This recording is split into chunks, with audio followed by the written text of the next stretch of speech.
The Smuggling of Cao. Amongst the daring men who engage in contrabanding Chinese from Canada into the United States, Jack Fabian ranks as the boldest indeed, the cleverest in scheming, and the most successful in outwitting government officers.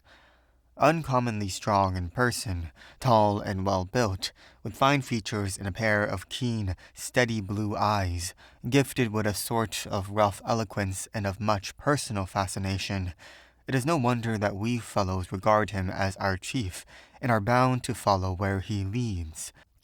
With Fabian at our head, we engage in the wildest adventures and find such places of concealment for our human goods as none but those who take part in a desperate business would dare to dream of. Jack, however, is not in search of glory. Money is his object. One day, when a romantic friend remarked that it was very kind of him to help the poor Chinamen over the border, a cynical smile curled his mustache. "Kind," he echoed. "Well, I haven't yet had time to become sentimental over the matter. It is merely a matter of dollars and cents, though, of course, to a man of my strict principles, there is a certain pleasure to be derived from getting ahead of the government. A poor devil does now and then like to take a little out of those millionaire concerns." It was last summer, and Fabian was somewhat down on his luck. A few months previously, to the surprise of us all, he had made a blunder which resulted in his capture by American officers, and he and his companions, together with 5 unaccustomed Chinamen, had been lodged in a county jail to await trial. But loafing behind bars did not agree with Fabian's energetic nature, so one dark night, by means of a saw which had been given to him by a very innocent-looking visitor the day before, he made good his escape, and after a long, hungry, detective-hunted tramp through woods and bushes, found himself safe in Canada. He had had a 3-month sojourn in prison, and during that time some changes had taken place in smuggling circles. Some ingenious lawyers had devised a scheme by which any young Chinaman, on payment of a couple of $100, could procure a father which father would swear the young Chinaman was born in America, thus proving him to be an American citizen with the right to breathe United States air. And the Chinese themselves, assisted by some white men, were manufacturing certificates establishing their right to cross the border, and in that way were crossing over in large batches. That sort of trick naturally spoiled our fellow's business, but we all know that Yankee sharper games can hold good only for a short while, so we bided our time and waited in patience. Not so Fabian. He became very restless and wandered around with glowering looks.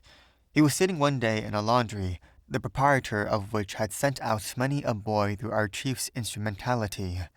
Indeed, Fabian is said to have rushed over to Uncle Sam himself some 500 celestials, and if Fabian had not been an exceedingly generous fellow, he might now be a gentleman of leisure instead of an unimmortalized Rob Roy. Well, Fabian was sitting in the laundry of Chen Tinglang in Cao, telling a nice-looking young Chinaman that he was so broke that he'd be willing to take over even one man at a time. The young Chinaman looked thoughtfully into Fabian's face. "Would you take me?" he inquired. "Take you?" echoed Fabian. "Why, you are one of the bosses here. You don't mean to say that you are hankering after a place where it would take you years to get as high up in the washy-washy business as you are now." "Yes, I want to go," replied Cao Tia. "I want to go to New York, and I will pay you $50 in all expense if you take me, and not say you take me to my partners." "There is no accounting for a Chinaman," muttered Fabian, but he gladly agreed to the proposal, and a night was fixed. "What is the name of the firm you are going to?" inquired the white man. Chinamen who intend being smuggled always make arrangements with some Chinese firm in the States to receive them. Cao Tia hesitated, then mumbled something which sounded like Guangheyuan or Langletang. Fabian was not sure which, but did not repeat the question, not being sufficiently interested. He left the laundry, nodding goodbye to Cao Tia as he passed outside the window, and the Chinaman nodded back, a faint smile on his small, delicate face lingering until Fabian's receding form was lost to view. It was a pleasant night on which the two men set out. Fabian had a rig waiting at the corner of the street. Cao, dressed in citizen's clothes, stepped into it unobserved, and the smuggler and would-be smuggled were soon out of the city. They had a merry drive, for Fabian's liking of Cao was very real. He had known him for several years, and the lad's quick intelligence interested him. The second day, they left their horse at a farmhouse, where Fabian would call for it on his return trip, crossed the river in a rowboat before the sun was up, and plunged into a wood in which they would remain till evening. It was raining, but through mud and wind and rain, they trudged slowly and heavily. Cao paused now and then to take a breath. Once, Fabian remarked, "You're not a very strong lad, Cao. It's a pity you have to work as you do for your living." And Cao had answered, "Work very good. No work, Cao die." Fabian looked at the lad protectingly, wondering in a careless way why this Chinaman seemed to him so different from the others. "Wouldn't you like to be back in China?" he asked. "No," said Cao decidedly. "Why?" "I not know why," answered Cao. Fabian laughed. "Haven't you got a nice little wife at home?" he continued. "I hear you people marry very young."